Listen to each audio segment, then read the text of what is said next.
again, magandang araw po sa ating lahat mga kaibigan. Pag-usapan natin itong bagong trabaho ni VP Sara. Pag-usapan natin yung bagong trabaho ni VP Sara. Alam natin lahat na itong si Sara Duterte ay isang, sige na nga, Vice President ng Pilipinas. Sige na nga, inihalal ng taong bayan eh. Di ba? Sige na nga, pero dapat tanggapin din nila no mga kaibigan kapag kasi nasabi natin na ito si VP Sara ay BP lang ng mga DDS. Di ba mga kaibigan? BP lang, Vice President lang ito ng mga DDS dahil sa nakikita naman natin, hindi nagtatrabaho, laging wala, laging nasa labas, laging nagpapaka-OFW. Di ba mga kaibigan? Kaya sabi natin, ano ba yung bagong trabaho ni Inday Sara? O should I say yung ibang trabaho, di ba? Ibang trabaho nitong si Inday Sara, di ba? Excuse me po. Lagi siya nasa labas ng bansa. Nasa Netherlands. Kamakailan lamang, kasama niya si Amy, nagpunta sila sa Qatar. Di ba? Sa Qatar. Tapos, if I'm not mistaken, nakarating din nata sila sa Bahrain. Then, balik sa Netherlands. Pagkagaling sa Netherlands, ay nagpunta ng South Korea. Then, pagkagaling sa South Korea, meron pang isang bansa, no, mga kaibigan, na kung saan ay pinuntahan din itong si Inday Sara. And sa ganito ginagawa niya, ano yung pwede nating isipin na na ibang trabaho pa nitong si Inday Sara, na mga kaibigan. So, para sa akin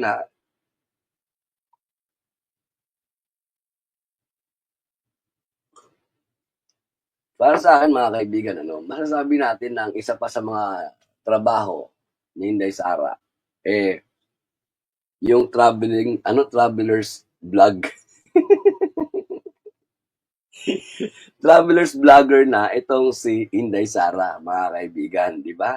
Dati naman ninyo parang Dora lang, Dora the Explorer, no? Okay naman eh. Alam niyo mga kaibigan, walang problema ron. Di ba? Wala namang problema ron. Maging travelers vlogger siya. Tapos dahil sa titingnan natin, hindi lamang si Inday Sara or masasabi natin na public servant na may mga channel at nagba-vlog, di ba? Even PBBM di ba? Meron siyang YouTube channel. And yung iba pa, di ba? May mga even Senator Risa, meron din siyang YouTube channel, nagba-vlog din siya, di ba mga kaibigan? Yun, sabi ni Ma'am Tessa Farao sa Australia, nagpunta rin, di ba? So napakarami niyang pinupuntahan na iba't ibang mga lugar sa buong mundo, no mga kaibigan. So masabi natin na travelers vlogger, di ba? Walang problema ron. Baka sabihin ng mga DDS Anyway, walang DDS na pupunta ngayon dahil ang ating naka-StreamYard tayo ngayon, nakapahiga tayo ngayon, hindi pa tayo. Kaya hindi masyadong malulusob ito ng mga DDS, no? Pero mga kaibigan, baka naman po pwede paki-like and share lamang po, no, yung ating live, no? Okay. So sabi ko nga, walang masama. Walang masama kung ang isang public servant ay magkaroon ng YouTube channel at gusto niya mag-vlogging, di ba? And like etong si Inday Sara, parang tila gusto niya ng travelers vlogger, di ba? Walang problema ron. Gusto niya yun hilig niya yun di ba? Pero, saan natin siya naku-question? Di ba? Naku-question natin si Inday Sara, mga kaibigan.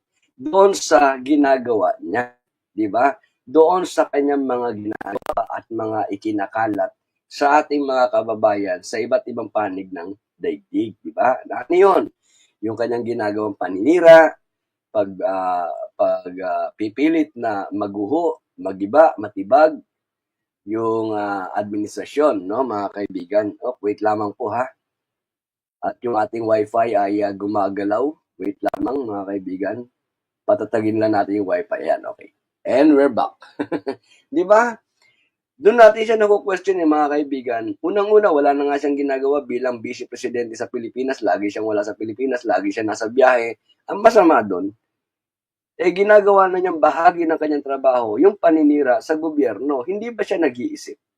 Di ba mga kaibigan? Hindi ba siya nag-iisip na sa ginagawa niyang paninira sa gobyerno, saan ba siya nagtatrabaho? Di ba? Saan ba siya kagbahagi? Di ba? Bilang isang vice presidente, ikaw ay kabilang kabahagi ka ng gobyerno. Pagkatapos yung gobyerno na kung saan kabahagi ka bilang pangalawa sa pinakamataas na tungkulin, posisyon, sinisira mo. Di ba? So, ibig lamang sabihin ng mga kaibigan, kasama siya sa sinisira niya. Di ba? And kapag ka ang isang tao ay sinisira niya, hindi lamang yung kanyang kinabibilangan, kundi kasama na rin siya dahil kabilang siya doon sa sinisira niya. Sa palagay niyo mga kaibigan, matino pa ba ang kaisipan nito? Di ba? Walang taong nasa katinoan ng kaisipan ang sisira, gigiba sa kanya sarili. Di ba? Kaya tama si Ramon Tulfo, di ba? Pwedeng tama si Ramon Tulfo doon sa pahayag ni Ramon Tulfo na sabi niya na ito raw si Inday Sara ay isang lukaret. Di ba? Which is para sa akin mga kaibigan, sa observation ko, sa tingin ko, sa kita ko, no? Na ginagawa ni Inday Sara na pagsira sa gobyerno na kung saan doon siya bahagi, masasabi na tama si Ramon Tulfo. Di ba? Na itong si Inday Sara ay isang lukaret. Masakit tanggapin. Pero yun ang katotohanan ng mga kaibigan. Yun ang katotohanan. So, yun lang, mga kaibigan, yun ang ating isang content, di ba?